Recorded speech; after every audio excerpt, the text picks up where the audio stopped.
Hello everyone, welcome to my another video. তো finally আমরা Goa land করে গিয়েছিলাম, কিন্তু আমাদের 2 ঘন্টা জার্নির সাথে 1 ঘন্টা জার্নি আরও এক্সট্রা হয়েছে। কারণ গোয়ার যে এয়ারপোর্ট রয়েছে ডাবলিন এয়ারপোর্ট, সেটা ইন্টারন্যাশনাল নয়, আর সেই কারণে সিগন্যালটা পেতে একটু লেট হচ্ছিল জন্য আমাদের 1 ঘন্টা ফ্লাইটেই থাকতে হয়েছিল। ওই আকাশে ঘুরঘুর করছিল।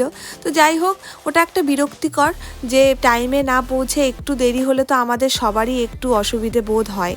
তো তারপরে নামার পরে গোয়ার যে ডাবলিন এয়ারপোর্ট রয়েছে ওখানে স্ট্রিক্টলি বারণ আছে যে কোনো রকম ছবি তোলা যাবে না। তো তারপরে আমরা বেরিয়ে প্রচণ্ড খিদে পেয়ে গিয়েছিল, তো আমরা তারপরে চলে গেলাম লাঞ্চ করতে। লাঞ্চ করা হয়ে যাওয়ার পর আমাদের অনেকটা জার্নি, কারণ এয়ারপোর্ট থেকে যে গোয়া মেন টাউন অনেকটা দূরে।